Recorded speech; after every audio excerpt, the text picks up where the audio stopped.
There's a part of New York that nobody ever hears about. It's not Manhattan, it's not in the boroughs. I'm talking about the place deep in the woods, where the real old money hides in upstate New York. A place built on generational wealth, surrounded by private gates and personal security, where the people won't talk to you unless you're a member of the country club. And you'd think it'd feel happy-go-lucky on the inside, but it doesn't. Everything inside that place feels strange, like almost sinister. The wealthy families act like they're untouchable, like the rules don't apply to them. And the more you see how things are run, you realize that the rules definitely don't apply to them. And they take full advantage of that. Because if anybody ever exposed what's actually happening in those woods, everything would collapse. I accidentally got access to this place, and I had no idea how dangerous it was until I got there. If you're a regular viewer of the channel, please like the video now, you know it's going to be good. If this is your first time here, consider subscribing. And if you like this video, this channel was meant to binge, so go ahead and watch the whole catalog. And if you're watching on a podcast platform, please consider giving us a 5-star review. It helps more than you think.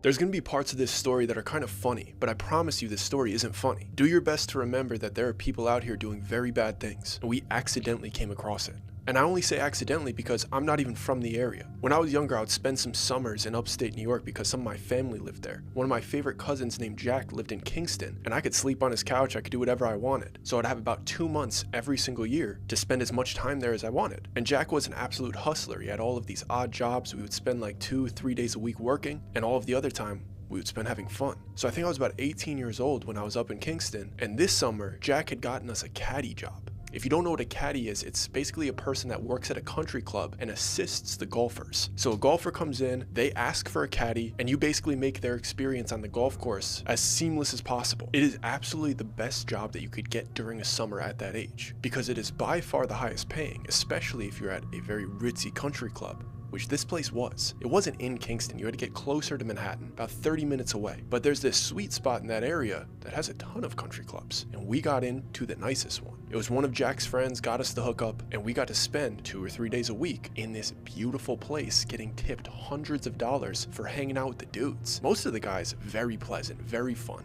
They're there to have a good time. They're having drinks, they're pretty good at golf in general, they just want to be treated nice because they're spending a lot of money. So all we had to do was be accommodating, and this job was so fun. So we took it seriously. We wanted to be the best caddies because we wanted them to come and request us. So we got really good at it really fast, and we built up some pretty good clientele. But if you've never worked at a country club, I'll break it down to you. The caddies basically have to wait in a queue. So if there's 8 caddies there, whoever comes in, you're basically in line. So if a golfer comes in, requests a caddy, the person that's number 1 in line goes with them, unless somebody else is requested. And on this one day, after me and Jack got our footing, like we really knew what we were doing, we were getting requested here and there. This one dude came in, and all of the other caddies that had been working there for a few years at that point gave up their spot in line. I remember it like it was yesterday. They saw this guy walk in, and all of them, almost in a joking fashion, but laced in something real, went behind Jack and I, like they gave up their 1, 2, 3, and 4 spot and put us all the way up front. They're like, you guys could take him. Apparently, Jack knew who this guy was as well. He heard the rumors about him, and he's like, I don't really want him. You want to take him? I didn't hear anything about this dude, and I was last in line. I wanted to get at least 2 rounds in that day, make a couple $100, have 2 chances at tips. I didn't care who this guy was. Maybe they know he doesn't really tip, but I think I could win him over. So I'm like, yeah, I'll take him. I don't care, guys. That was my first mistake, thinking that I could win this guy over, because he immediately requests a caddy. The front desk looks over at us. I'm number 1 in line. They wave me over. I come up and I introduce myself. Really kind, really respectful. Hey, how you doing? My name's Doug. I'm gonna be your caddy today. Anything you need, I'm there for you. That's how you do it. You look them in the eye, you let them know that you are here to help them today.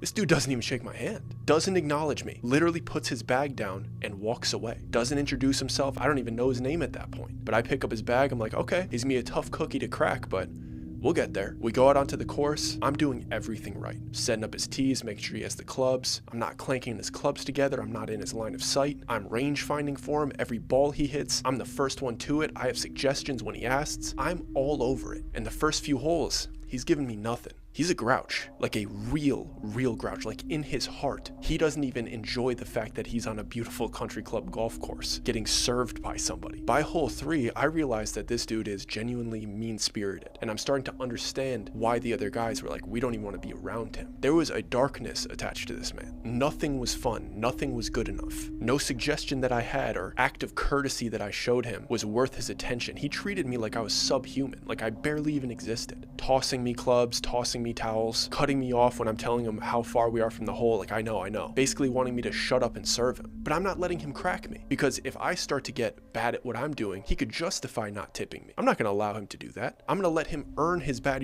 reputation. I'm gonna give him great service. He's gonna tip me nothing and it's gonna be horrible. And eventually there's gonna be no caddies willing to help him. I'm not gonna lower my vibrations for this old grump that's miserable. What is there to be miserable about? So I make the conscious decision to start making jokes. Big smiles in his face. Every bad comment that he makes, all of his bad attitude, any mean-spirited remark, big smile, quick-witted comeback, not letting him shake me whatsoever. I started to get on his nerves, and I could tell that he was trying to crack me. He was being more and more rude. He was being more critical, but he also started to play worse. And by hole 8, this dude had cheated a few times, he had taken some mulligans, and I took it upon myself to start making jokes. I'm tracking his score, and after he takes 3 mulligans in one hole, kicks a ball out of the sand pit to get a better shot, and then he 3-putts, I'm like, I'll take that down as a par for you here, and I'm genuinely messing with him. Because it seemed as if he thought he was getting away with cheating in front of me. Like, dude, I am right here. I'm hosting your game. I see that you're cheating and you're asking me to take down the score. Like, you're announcing what you scored on that hole when I saw you cheat 3 times. So I'm going along with it, slightly sarcastically but optimistically, and it is getting under his skin. By hole 12, he absolutely shanks a drive. Like, I'm talking horrible. Dings it off the edge of the club, sends it completely into the woods, and I go, you want me to go get that? And I'm making jokes like, I didn't see anything, and I toss another ball for him. Like, I'm entertaining his cheating, like, bro, I'm on board with it, whatever you want, I don't care. And he makes me go get the ball that he shanked, and as I'm coming back, he drives the ball while I'm in front of him, and the ball kind of like whizzes by me. Like, that was super inconsiderate. Okay, getting the hint, you don't like what I'm doing. And he makes an excuse about the last ball that I gave him, or I was in his line of sight, that's why he shanked the first one. And I decide to crack a joke about the rotation of his torso, because he's being rude to me. And I'm like, I don't know if it was me, man. You didn't really turn your hips over on the last one. And he looks at me so upset and so angry and doesn't reply. We finish up that hole, we get to the next one, and I do everything right, and he shanks this one into some water nearby. And I'm not laughing, I have a slight smile on my face because he didn't turn his hips over again. And he always looks up from the ball before he actually makes contact, like he's not a good golfer. And I'm thinking about what joke I'm gonna crack, but he doesn't hesitate, and he turns towards me, and with both hands, he whips his driver towards me. And I'm talking as hard as he can, like this thing is helicoptering through the air towards my face. I have no option but to just drop to my stomach. Like, I collapse so the thing whizzes over my head. I can't believe that he threw the thing at me that hard. But in my head, I'm thinking, I'm not even gonna let that bug me. I'm not letting this old grump get a rise out of me. But as I'm getting to my feet, he has already closed the distance on me. And he's walking up to me, red-faced, eyes bulging, viciously angry, even though I did nothing to him on this hole.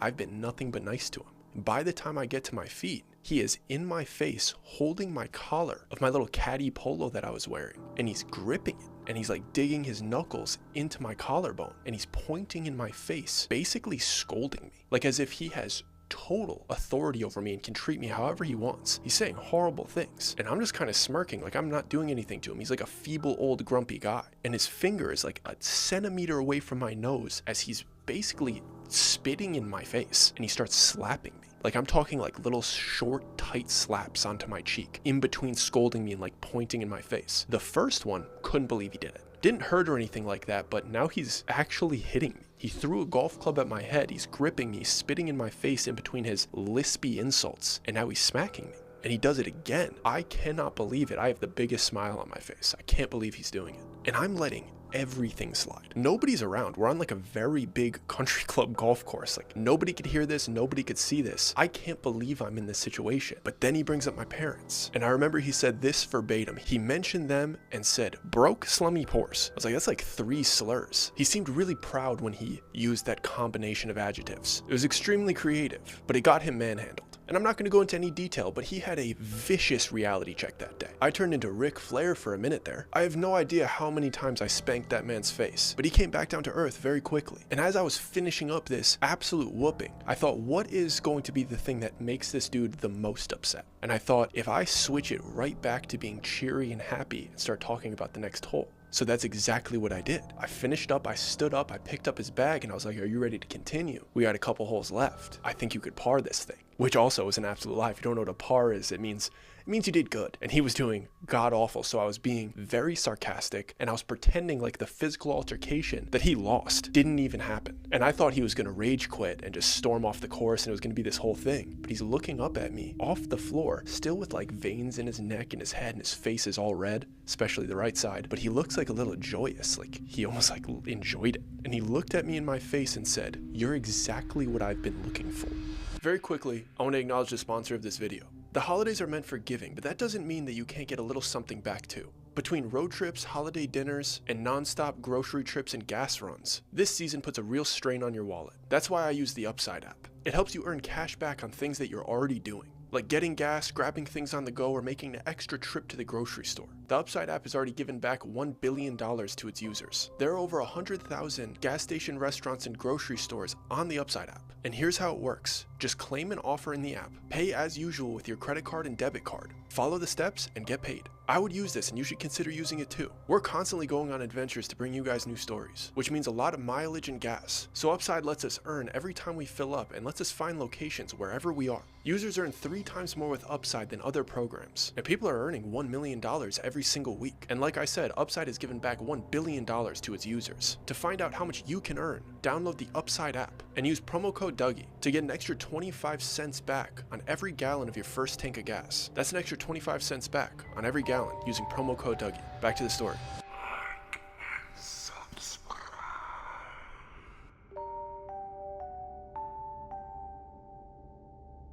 This man stands up off of the fairway, walks up to me, and shakes my hand for the first time that day. The handshake that he ignored. And he goes, "My name is Benedict, but you could call me Benny." So I reintroduce myself, thinking that he might hit me, trying to catch me off guard, but he's beaming with excitement. It's like I won him over. And he starts saying things like, "I knew I liked you. Rough around the edges, but you're exactly what I've been looking for. You're not like the other kids these days, these softies, these pushovers." He starts talking about like, I can't even get my sons to do anything remotely useful. And I'm like, okay, it's a little bit of oversharing. If you treat them the way you've been treating me all day, I could understand why they want some distance from you, but I'm letting the guy talk. And he's talking my ear off the rest of the time we're on the course together. There's a couple holes left, but he jumps right to the chase. He's expressing to me that he wants to mentor me, that he wants to bring me onto his team and onto his estate, and he wants to give me opportunities that I didn't have before. He was basically saying that he was going to change my life. 5 minutes ago, he was calling me and my family broke, slummy pores, and now he's telling me, I'm gonna change your life forever, kid. Basically promising me the keys to the universe. And I was going along with it. I was like, whatever. I'm gonna be nice to you. I was nice to you when I was slapping your head off. I'm gonna be nice to you now when you're pretending to be nice. And we get to the end of the course, and he's telling me that he's gonna give me a call tomorrow, and basically like, you're gonna start ASAP. I'm like, yeah, okay, I'm gonna start working for you ASAP. And I give him his clubs back, and he takes out a wad of cash and hands me $1,000. And this man goes, "You're my caddy now."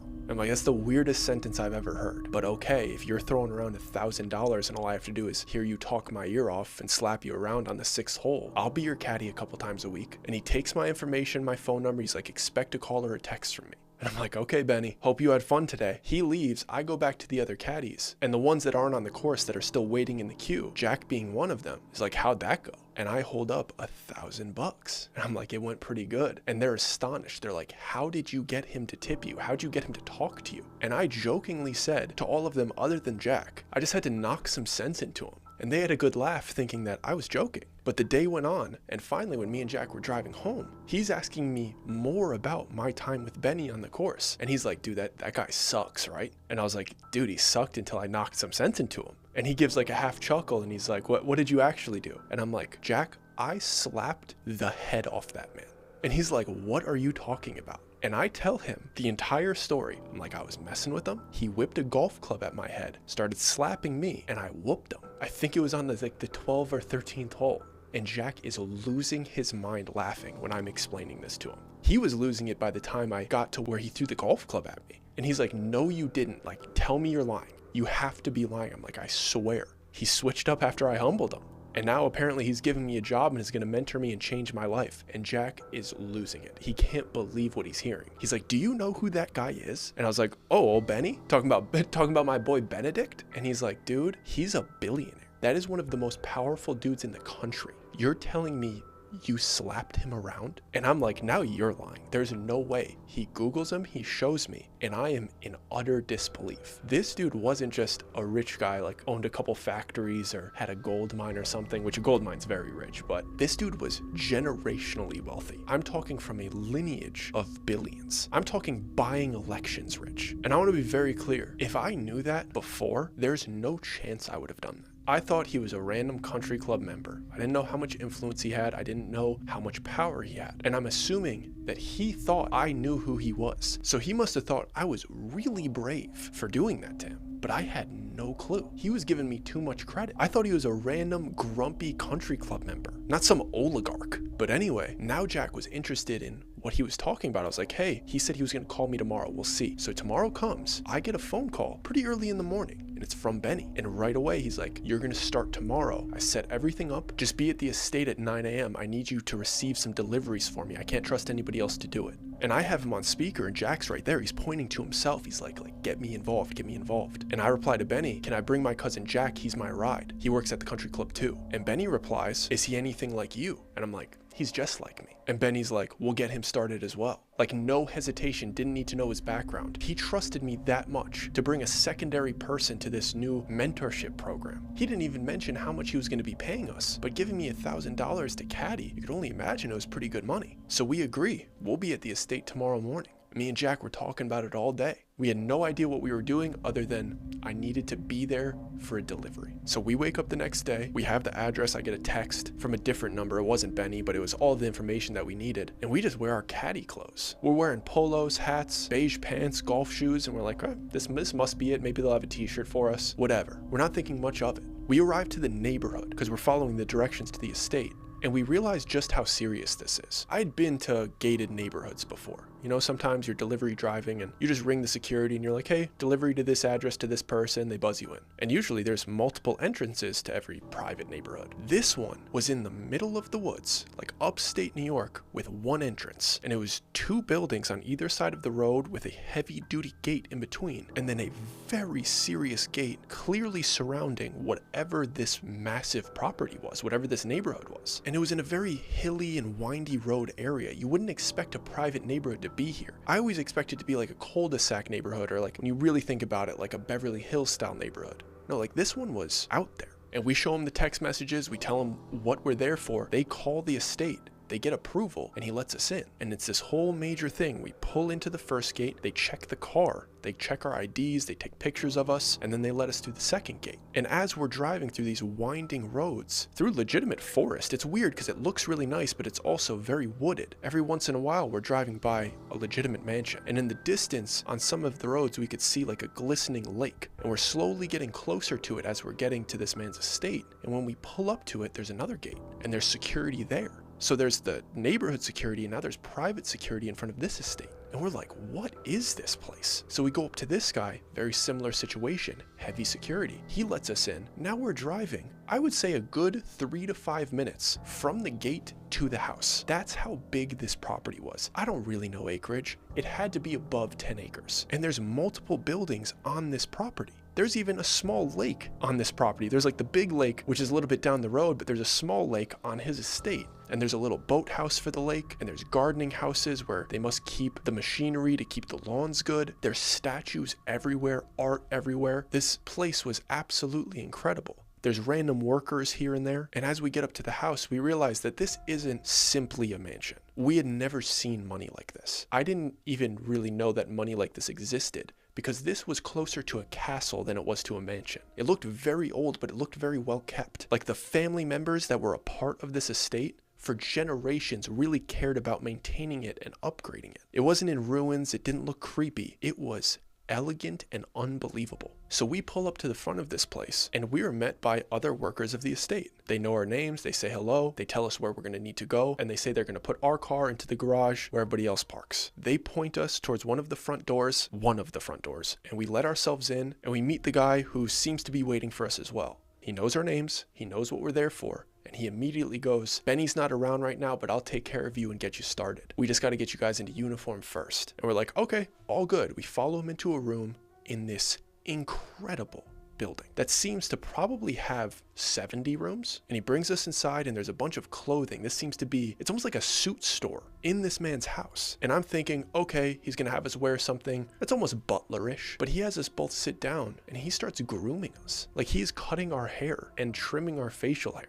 Like he's making us look presentable. And then after that, he starts taking our measurements and getting us into suits. There's shoes there, there's socks there, there's suit pants, there's three-piece tops, and all of the accessories. So this man gave us a haircut, a makeover, and a completely new outfit. It took about 45 minutes altogether, but after we were done, I looked in the mirror and I was like, wow, I look very rich. The imposter syndrome that we had, we're like, man, we look like $1 million. But the weirdest thing was that none of the other workers were wearing this. Not even the stylist. He looked good, but he wasn't wearing a three-piece suit with a fresh haircut. The people that greeted us out front were dressed pretty normally, but Benny wanted us dressed to the T's. And then the stylist gave me a note from Benny with details about the delivery that we were expecting, and that it was my responsibility to handle this delivery. And this note and these instructions from Benny were very telling about what this position was going to be. And I realized that Benny needed some type of buffer between him and daily activities on the estate. He was basically expressing to me that I was going to be the filter between him and everyday tasks. He basically wanted me to handle deliverables, negotiating if people tried to haggle, and filter interactions that he didn't want to be involved in,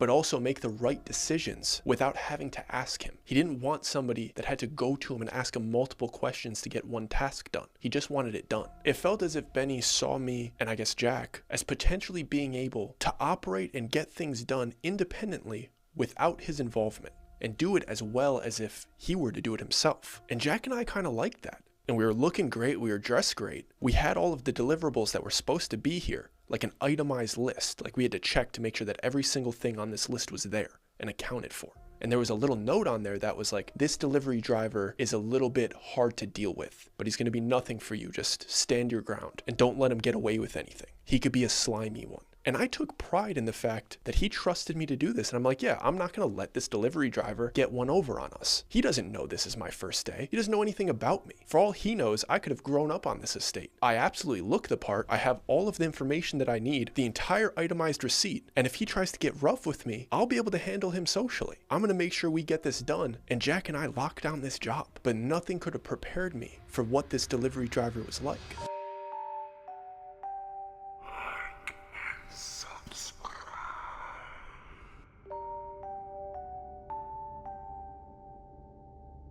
I immediately realized what Benny meant by that this guy was going to be difficult, but he thought I could handle him. When he stepped out of this truck, I got the feeling that he was an absolute slimeball. Everybody's experienced this. When you feel the energy of somebody when they're near you, and it feels totally off, you could tell that there's either something going wrong in their mind or their mind is altered by something. To me, this dude felt like he might have been on drugs, and they weren't the kind of drugs that bring you down. They were the kind of drugs that make you incredibly hyper aware. From the moment this man parked, I saw his eyes darting around. He had a cold sweat to him. He hopped out of the car, and even the way he was walking around and looking around, he was so sketchy. Part of me felt like he was going to try to rob me. He had an aggression to him and a way of talking that was really hard to comprehend. It felt as if he was skeptical of me. He was skeptical of the estate. When I handed him the itemized list, like, can you make sure that everything is here? He was skeptical of the list, and he had two things in his hand. He had one small flash drive looking thing,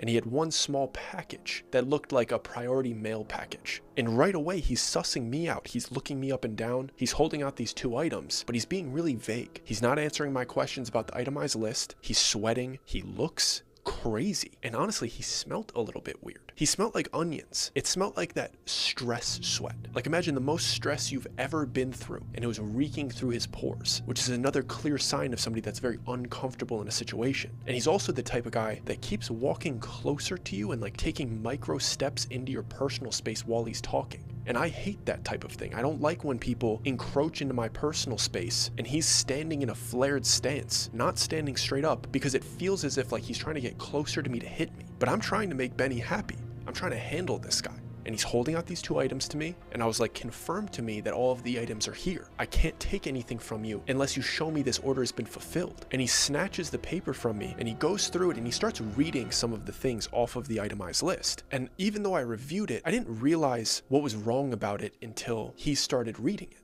I realized that all of the items were the exact same thing, and he very sarcastically and weirdly is like looking around, looking at the paper and going file cabinet, file cabinet, file cabinet, and like walks to the back of the truck, opens it up and counts like 1, 2, 3, 4, 5, 6, and then points at 6 boxes that are in the back of his truck. They're all the same size, they're all the same shape, and he basically presses the paper back into my chest. He goes 6 file cabinets, and then holds his 2 items back out at me. And he goes, can you have Benny make the exchange so I could get out of here? So I take the items from him and I'm like, okay. I look at the 2 items, I kind of like feel them. I can't tell what's in the package, and it says for Benedict only. And this guy could tell that I don't know, and I'm trying to avoid that at all cost. So he points at the smaller item and he goes for payment, and he points at the bigger package and he goes for handling. And I'm like, okay, context clues. This is for Benny, for whatever this is, and this is how Benny's gonna pay him. And then I start to look at it further and I'm like, this is a crypto wallet. This is a cold external wallet for cryptocurrency. I'm like, okay, now I'm back in the game. And I tell him that he could wait in his truck and I'll be back in a moment.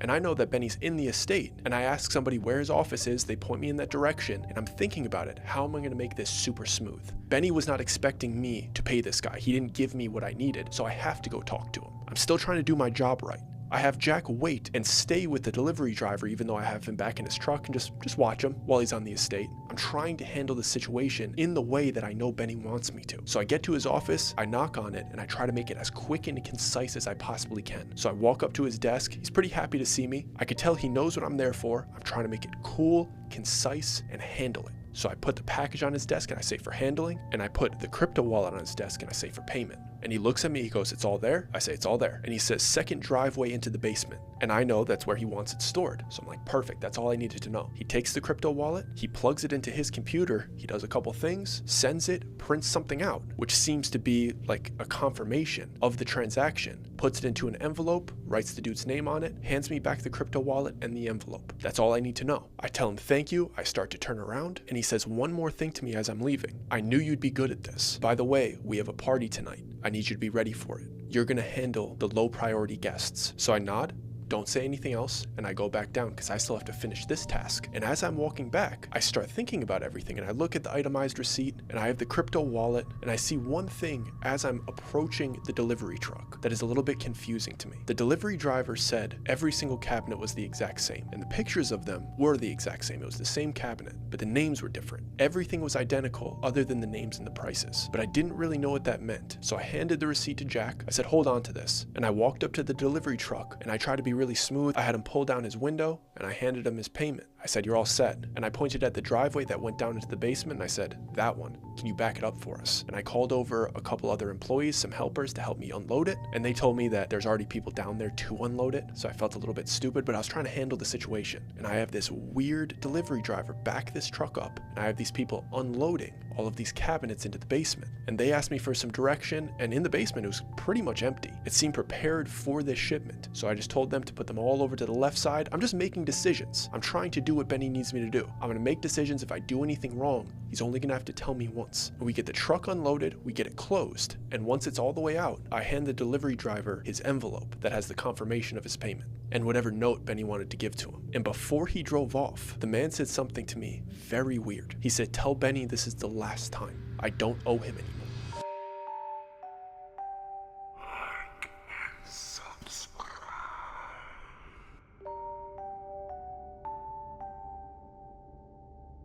So about 20 minutes later, after the delivery driver left, everything was offloaded, I get another message from Benny, who's upstairs in his room, but apparently he doesn't like to get up and actually talk to people. He doesn't want to call me. He wants to delegate very efficiently. And I get a very concise list of everything that's going to happen for the rest of the day and when I can expect him to come down. But I realized that this job was going to be much more than I thought it was. On the first day, he was having me handle shipments, making decisions, telling people what to do, but he was also having me host an event. Apparently, there was going to be a large event at the estate that very day. And I had an entire list of when different people were going to be arriving. Not just the guests, but all of the people coming to set up the party, all of the food, all of these things. He told me what room it was going to be in and gave me a brief explanation of how he wanted me to handle people.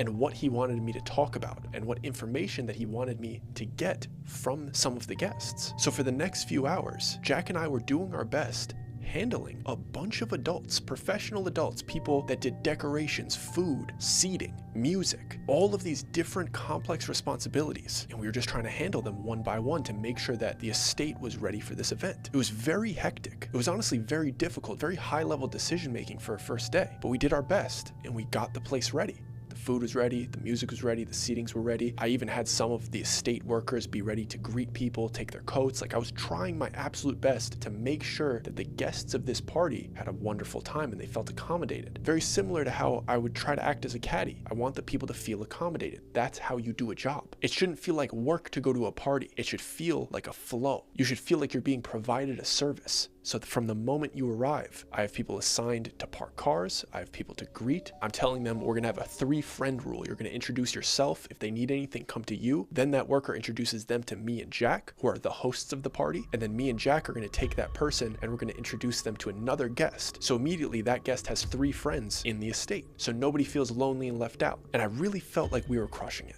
I felt like I was doing everything that Benny wanted me to do. One thing I wasn't expecting was for every single guest to bring a wrapped gift. He didn't tell me what this party was about, but they were bringing presents. There was no holiday. I didn't think it was Benny's birthday. I felt like he would tell me that. None of the workers knew if it was Benny's birthday. They said that usually these are fundraisers or donation things, and they're usually themed, and we'd probably know by the time everybody was there, based on what the people do for work. So we thought we had everything perfect, but then we have all of these gifts coming. And there's a lot of people coming here. This is a large estate. It can accommodate a lot of people. I had no idea how many people were gonna come. I had an idea based on how much food we had and how many seats were ordered, but it was a lot of people. So after like the 30th person arrives, and I'm just telling them to stack the presents in the corner, I realize that we can't do this. This is an eyesore. And I've been avoiding going and asking Benny for anything because he gave me my directions. I shouldn't have to go ask. But I run upstairs very quickly and I make sure it's concise. I knock on the door and I say, Benny, really quick, where do you want the gifts? I only want a 1-word answer from him. I'm not trying to annoy him. I am his filter. I'm the buffer. He doesn't have to worry about this stuff. I just wasn't expecting a massive pile of presents. And he says, the walk-in refrigerator in the second kitchen. I say, got it, and I close the door. And I'm like, okay, I know where to put the gifts. We get down there and I tell all of the workers, let's get these into the refrigerator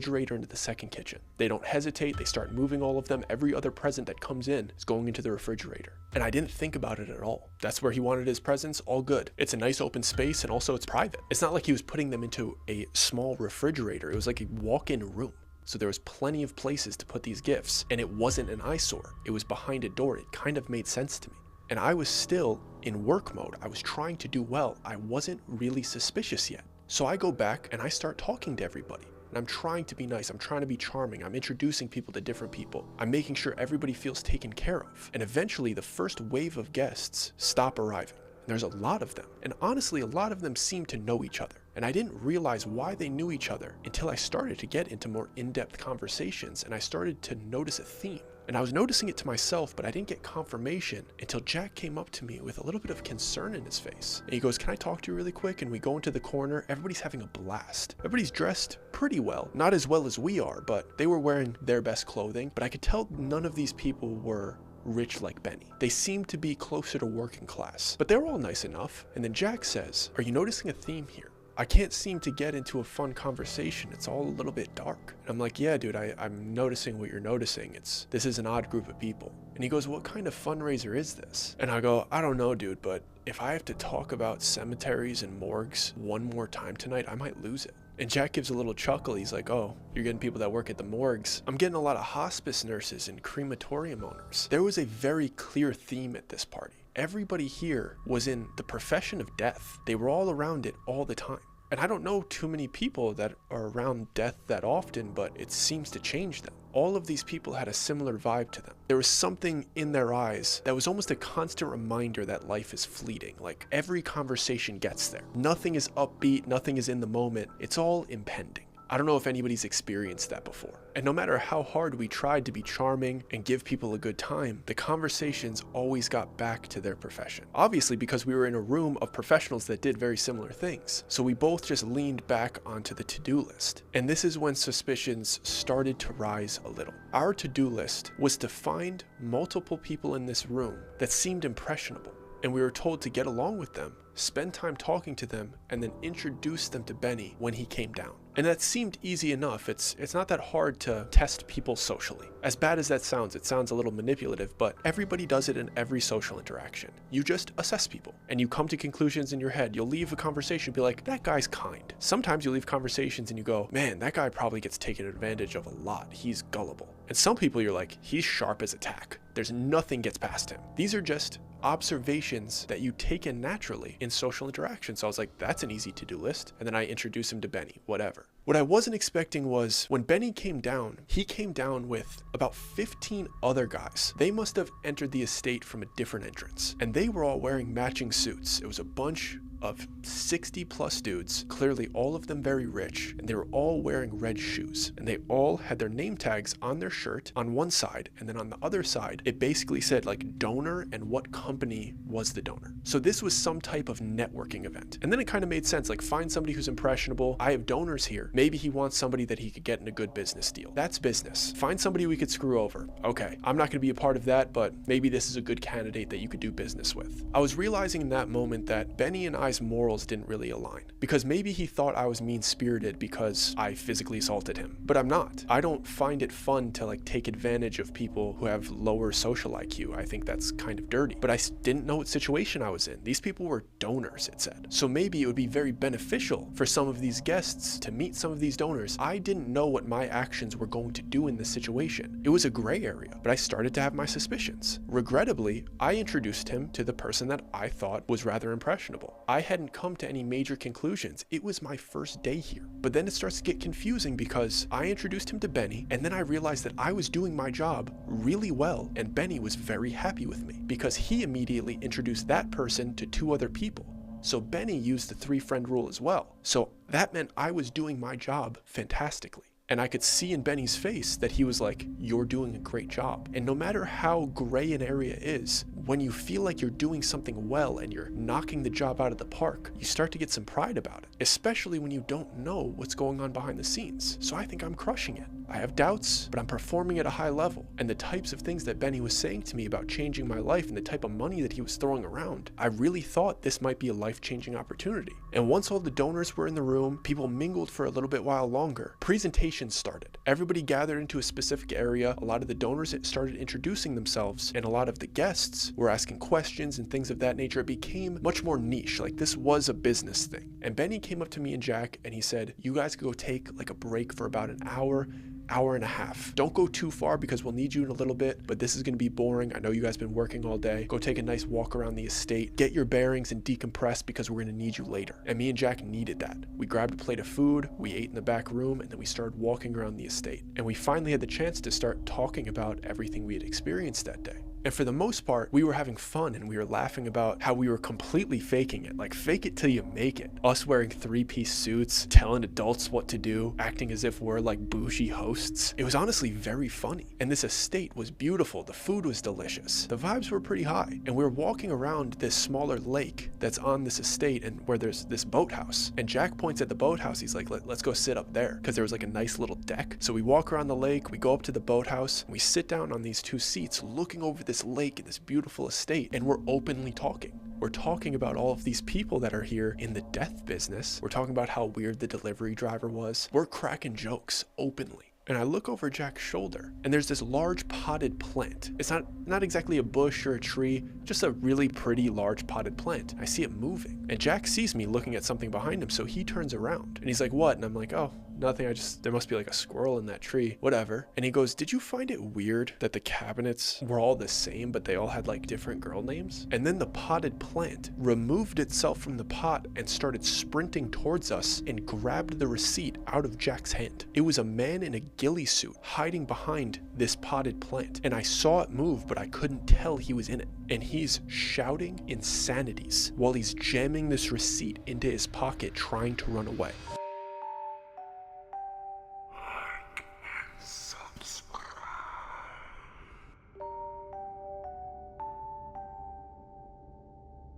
Jack and I both get up and we're looking at this man wearing a ghillie suit, staring at what's on it. And he's shouting obscenities at us. He's saying things like disgusting, hideous people. and that we should be really ashamed of what we do and what we're a part of. My first instinct is to get this receipt back, because why are you snagging something out of Jack's hands? Why are you hopping out of a bush? But we were taken so off guard that wasn't the initial reaction right away. We wanted our distance from this dude that's dressed like a madman. But the second we started going towards him, he took off running. It was as if he worked himself into such a frenzy to get himself out of that bush and snag the paper out of his hand that he had like a little bit of confidence for a second. But once we had absorbed the situation and started to approach him, I saw it in his eyes behind his dark makeup that he's like, oh, I gotta go. And he runs down this porch and starts sprinting through the estate as if he's trying to get away from us. Jack and I's instinct, and everybody's instinct, when somebody starts to run away from you with something that's yours, you chase them. So we start going after him right away, and even though we're in three-piece suits and dress shoes, this dude's wearing a heavy ghillie suit. He's not very fast. So we start to close the distance on him. I get a handful of his ghillie suit. Jack kicks out one of his back legs. This dude trips and somersaults and rolls to a stop. We both get on top of him. But he switches his demeanor very quickly. He's still vicious towards us and like talking horrible things into our ears about how bad of people we are.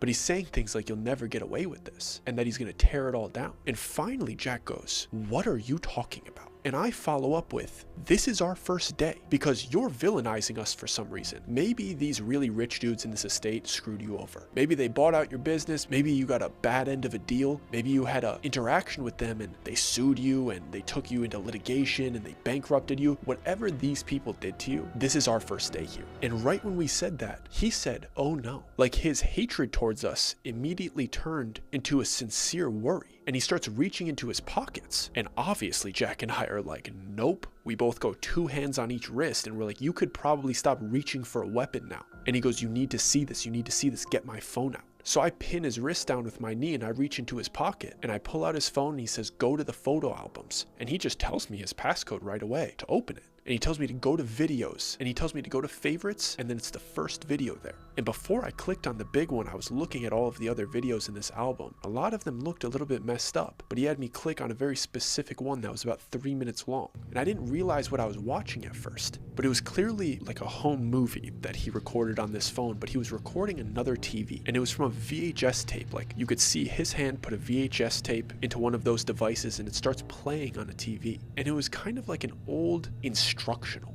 Like it was some type of job training almost. And whatever this instructional was, it was called The Perfect Proxy. And it was an old school voice. Like this seemed as if it was recorded in the 50s. It had that really old school TV feel to it with a narrator that has an old school accent, and it's talking about the perfect proxy, which I have no idea what that is. I've never heard of that, but it was a step-by-step guide to find the perfect proxy. So we're watching and listening to this as we're holding this dude down in the ghillie suit on this massive, beautiful estate. And he's not struggling whatsoever because we're watching the video. It was as if he became fully submissive because we were watching what he needed us to watch. And it was kind of fascinating because I didn't realize what I was watching at first, but step 1 of a perfect proxy is that they need to be somebody outside of your family. And it's explaining the importance of this. And mind you, this is definitely an instructional for somebody that has generational wealth, because they're talking about the differences between people that inherit money and people that don't come from money, the type of characteristics each type of person has, and why it's important they pick somebody from nothing, that they can't be from wealth, because that's a perfect proxy. Step 2 is finding a proxy with certain characteristics. The main ones mentioned were charisma, social adaptability, and social IQ, which made sense, but the other ones were a little bit weird. It said to look for candidates that lack financial stability, specifically lacking strong support systems, like more isolated individuals, and very specifically, ones that are quick to violence, capable of violence, and are unbothered by committing violence, which is a very specific and very odd accumulation of characteristics.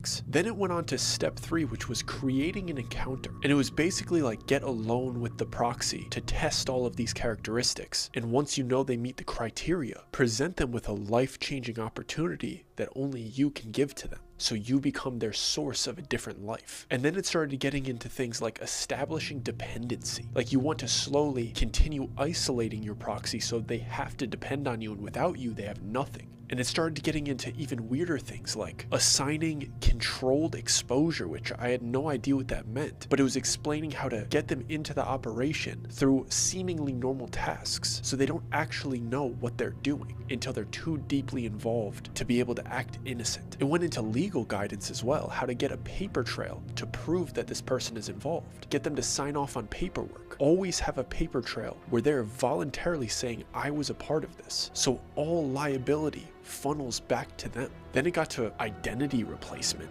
which was all very legal mumbo jumbo. It didn't really make sense to me. And then a final sorting point where either they're going to be loyal or they're going to be a liability. And that's when you decide either reward or removal. Either the proxy gets rewarded control in the estate and in the operation, which is a life-changing opportunity, or they get removed completely. I didn't understand why this ghillie suit wearing weirdo was showing us this video acting as if like this was vindicating him. And I still couldn't even see his face. He was fully covered in costume. We're still holding him down. And he's saying things like, you see, while he's encouraging us to let him go. So I finally snap at him and I'm like, what are you showing me? Like, give me that receipt back. And I start saying things like, this is private property. I don't know what else to say in this situation. And once I start being a little bit aggressive towards him, he starts ranting and like wiggling. And he's like, don't you see the blasphemy? Don't you see the statues everywhere? And he's saying things like, isn't it obvious? You're working for the scum of the earth. And he's not really getting through to me because I'm so anxious about the situation. So he turns his attention towards Jack and he goes, I saw you by the statue, by the well. You were over there earlier. I saw you looking at it. You know there was something wrong with it. So I look at Jack and he's kind of looking at me like, well, he was watching me. I was over there when I was running a couple errands. But Jack replies to him, it's just a statue. And he's like, do you not see that it's blasphemy? I know you felt what was wrong with that place while you were there. I saw you. Do you know what they do with that well? Do you know where that well runs to? And Jack seems very nervous, as if this dude's almost reading his mind, and he's shaking his head. He's like, no, I told you, it's our first day. And I don't know why Jack is entertaining this conversation that much. And the guy goes, it runs into the checkered room. Did they tell you about the rules with the fountain yet? He's saying things that I don't understand. And at the end of the day, he is trespassing. He's wearing a ghillie suit and he's acting insane. And I asked Jack, should we call the security? Like, we got to get this guy out of here. And the ghillie suit dude is saying like, no, please don't call security. You have to let me go. And he turns his attention to Jack again. He's like, you know, you felt it. And Jack immediately lets his hands go and stands up and says, let him leave. And once he lets him go, I can't hold this dude down myself. I wasn't expecting Jack to let go. So I stand up and I look at him. The ghillie suit dude runs away. He has the itemized list from the delivery earlier and he disappears into the estate. And I'm standing there looking at Jack like, what did you just do? What did he say to you that got you to let him go? And Jack looks me dead in the face and he says, there's something seriously wrong here. I don't know how he knew that. I know that he was watching me. Clearly he's around here like watching people. But I almost had an anxiety attack at that well that he was talking about, and I don't know why. Something came over me. It felt horrible. I didn't tell you about it. I didn't tell anybody about it. I was embarrassed. And he knew. He knew because I was near it. And I'm trying to comprehend what Jack's saying to me, and I'm like, so that makes you like just let him go? And Jack goes, I didn't like what was on that list. And I didn't like where we had to store those presents, man. So Jack was coming to conclusions that I wasn't making sense of. And he's like, dude, I know you've seen it. I know you feel it. Is this not weird to you? And I knew that I felt something off. There was a few times during the day where I was questioning things. So I just started asking Jack those questions. And I'm like, dude, do you think we should leave? Like, do you think there's actually something wrong going on here? And Jack's like, I don't want to be suspicious, dude, but I don't think I want to come back here another day. So I ask him, do you think we should tell security or Ben that we found this guy on the property? And Jack goes, I don't think we should tell Ben that we lost that receipt of the deliverables. I don't think anybody else saw him or heard this. They probably would have been here already. So I think it's better that he doesn't know that we lost that list. That's when I started to take it very seriously because Jack was very worried that we lost something valuable, or actually voluntarily lost something valuable. Jack let him take that list. And I could feel it in my head that I was stopping myself from jumping to the conclusions that Jack was jumping to, even though it was starting to make sense. And Jack says, I think we should go back and finish out the party. We should act like everything's okay. And then we should lose Benny's phone number. I'm not trying to be one of his proxies. And then it clicked to me. Almost everything in that proxy video mirrored my first interaction with Benny. Everything about it to the T. And it was too weird to be a coincidence. So Jack and I both agreed, let's go back, let's finish up this great party that we put on, and we'll get out of here. So we walk back to the main house, we let ourselves in, we start smiling and start putting on the party. Benny's still in there, talking with the donors, everybody's socializing because the presentations had ended. You could feel the party kind of coming down. And Benny was talking to his two sons. So I go up to them, very polite. I quickly asked Benny. I asked him, what time do you want everybody out of your house? Instead of being like, hey, what time can I leave? Because I felt like that was a better question to ask, because it's serving him opposed to like asking like, hey, when's my shift over? And his two sons are staring daggers into me, like they hate me, like a part of him really rubbed off onto them. And he's like, things are gonna wind down soon. Me and the donors are gonna head to the checkered room for a nightcap, and you guys can slowly escort the other guests off of the estate. And then he tells his two sons to get their nightcap ready. And his two sons look void of happiness, like there is nothing behind their eyes. They're dressed to the T's like me, but there's something off with them. I couldn't put a finger on it. It wasn't like hate or anger or frustration or anything like that. It was like just cold. Like there was a little bit of venom to them, but for the most part, it was emotionless. And they don't question their dad. They immediately leave and they start going down the hallway somewhere. I start letting everybody know that we're gonna wrap up the party soon. The donors start to get together around Benny and they head out of the main room towards the checkered room that I had never been showed. The first time I heard the term the checkered room was from the ghillie suit man, the person that we chased down that stole that receipt right outside. How would he know about the checkered room? And what are the odds that Benny was having a nightcap with the donors in the checkered room that night? The amount of inside information that that ghillie suit dude had was starting to make me feel very uncomfortable, but I was doing my best to keep it cool, to get out of this place unscathed. So Benny and all of his red shoe donors leave. They're gone. At that point, Jack and I started hustling everybody else out because we're like, we need to get out of here. And we make sure the workers pick up the pace, get everybody their cars, and we get everybody off the estate. By the time the last car was on its way out, I made sure all the workers knew what they were doing as far as their cleanup responsibilities. And Jack and I were ready to leave. But one of the workers handed me one more note from Benny. And he said, once everything's wrapped up, come to my office before you leave. I have your pay and your responsibilities for tomorrow. And at the bottom of the note, it had the number that was my pay. And under my pay was Jack's pay. And it was $38,000 each, getting paid for today. I showed it to Jack and I asked him if he thought we should go to his office. We had no answers or conclusions, but we also didn't want to draw suspicion towards us that we were getting nervous. And Jack said, I think it would be more weird if we left without getting pay than if we go and just say goodnight and take the pay. I think he'll be more suspicious of us if we don't do that. And I agreed with him. I think Benny would find it very suspicious if he knew we received this note and left without pay. So we waited about 10-15 minutes for all of the cleanup to happen and everything to be wrapped up. We were definitely allowed to leave. And we started to make our way to Benny's office. And as we were going down this long hallway, before we had to go upstairs into Benny's area, which was very private, on our right side there was a bunch of windows that looked out into the estate. And on our left side of this long hallway, there were a bunch of different rooms. And we heard a lot of chatter coming from our left. So we knew for sure that all of these donors were definitely in one of these rooms that we were coming up on. We knew that that must have been the checkered room. And then out of the window to our right, we see Benny's sons way out in the estate doing something in the distance. And Jack goes, they're at the well. And they have a cabinet in front of a statue, in between this statue and the well. And I could see that the statue had its arms out at its sides and had some type of horn on the head of the sculpture. And the two sons were destroying one of the brand new cabinets. It looked as if they were taking turns stabbing it, what seemed to be like a fireplace poker or some type of like sharp rod. And they were just stabbing this cabinet in multiple different places, like randomly, and kicking it and punching it, at some points shaking it and knocking it over. But it was way off in the distance. Like I couldn't hear them doing it. It was just clear that they were doing some type of demolition job on it. And then we walked past the checkered room, and I wanted to walk right past it. But Jack had other plans. He thought it would be totally okay to peek his head in and ask if Benny was in there so he could see what was going on. So he opened one of the doors and very smiley and happy, he's like, how we doing, fellas? You guys have everything you need? And the donors looked over. They were absolutely happy. They're like, we are all set. We're just waiting on our nightcap. As jolly as could be. And we're like, is Benny in here? They're like, no, he's in his office. So we're like, okay. We closed the door, but we had a chance to look at the room, and it was just checkered flooring, black and white squares all over the floor. And there was a bunch of small statues throughout the room.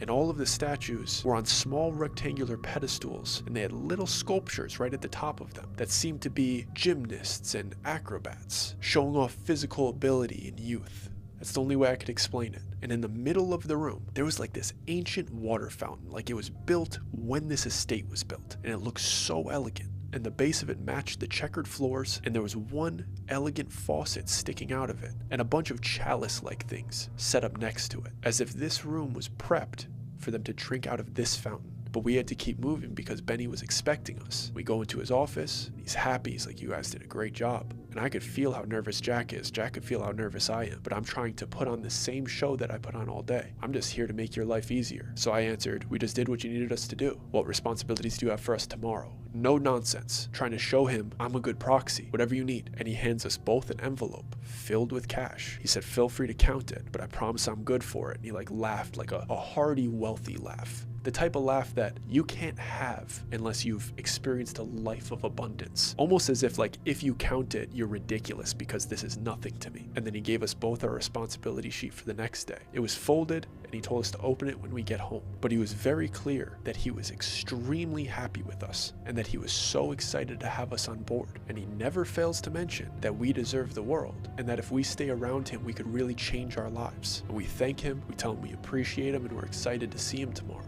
We ask him if he's going to join the others in the checkered room. And at that moment, he gets a little text message and he says, absolutely. My son's just finished preparing our nightcap. Like, okay, well, you tell them it was nice to meet them. We'll see them tomorrow. We don't want to get in the way of the festivities. And we let ourselves out of the office. We put the money in our pocket. We look out of the window towards the well and the statue, and we see his two sons are re-entering the estate, and the cabinet is completely destroyed and there's nothing going on over there. We walk past the checkered room and we hear them erupting with laughter and excitement. I'm talking unnatural glee. Like they were pretty jolly when we opened that door the first time. The happiness coming from that room was disgusting. So I took a page out of Jack's book, and I knew that Benny hadn't left his office yet, so I opened the door again because I needed to see what they were doing. And with a big smile, I said, Benny told us the nightcap's ready. You fellas have a good night. I hope you had fun tonight. Pretending to serve them, pretending that I was in on whatever they were doing and I was cool with it, just to get a glimpse of what they were doing. And all of them were serving themselves, chalices in their hand, drinking from that fountain. But most of them had lost their undershirts. Some of them had lost their trousers. Some of them had started wiping some type of white paint over their face and onto their bodies. But they were all wearing their bright red shoes. And there was something wrong with them.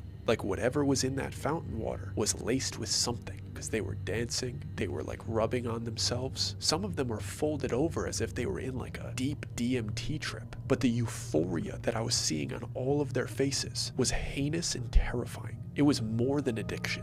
Whatever was happening in this room was sinister, but me and Jack gave them a really big smile. We closed the door and we made our way out of the estate. We get outside and we ask one of the workers to grab our car for us. Everything in me wanted to go over to that well in that statue and see what that was, to see what the sons were doing, to see whatever they did to that well water to do that to those people inside. But one of the workers brought us our car, we got in, and we had to drive off the estate. But as we were driving off the estate, we looked back towards the well, and I saw a small figure army crawling towards the well. I told Jack to slow down because it was the dude with the ghillie suit. He didn't leave the estate. We saw him get up to this well in this statue, sneak behind it. We saw him snap a photo. He stood up really quickly, took a picture of whatever was in the well, stepped back and took another one of the well and the statue, dropped back down to his belly, and started army crawling away. So Jack and I drove off of the estate, out of the neighborhood, and we stayed really close by. And we waited for about 2 hours until we saw the man in the ghillie suit slip out of the private neighborhood and run across the street, trying to get away. We followed him with our car, we pulled up on him, and we told him to get in. He immediately said, "You two cannot be seen with me. Drive off right now, but I'll meet you at this one specific cafe nearby tomorrow morning." We both knew the cafe, we had been there multiple times, and he seemed very serious. So we drove off, we talked about everything that we had experienced that day, and if we should even go to that cafe the next day. And we decided that we should. So we went there with a million questions for this guy, but he didn't show up. Me and Jack sat there, we had breakfast and a coffee, and the dude lied to us. He didn't come meet us at the cafe. We were looking at everybody, trying to make eye contact because we didn't really know what he looked like. But we finish coffee, we get our check, and our waiter comes over, gives us our receipt, we sign off on it. He's like, "Would you like a receipt printed?" I'm like, "Sure, whatever." And he hands it to me, but he like jams it into my hand, and I feel that the receipt is kind of thick. And I look up at his eyes, and I see that it's the same man, it's the ghillie suit man. He had been serving us this entire time. And he said, "Only look at it once you get in the car." And he walks away, and Jack looks at me, he's like, "What was that about?" I was like, "That was him. Let's go." And I put the receipt and whatever it is in my pocket. We leave the cafe, and as we're leaving, he doesn't say, "Have a great day." He walks by us and he says, "I'm so sorry." We get into the car, we start to drive away. I take out the receipt and a printed out photo, and it's the photo that he took of the well. And inside of that well, outside of this beautiful luxury estate, there was a heart floating in the water. A large heart, what looked to be a fresh heart, and he wrote us a little note that said, "They've been doing this for generations. It's how they keep power. Whatever you do, don't trust them. They tried to make me a proxy too. They don't have enough on you now. There's not enough blackmail. I know it's a lot of money, but it's not worth your soul. Please don't go back there."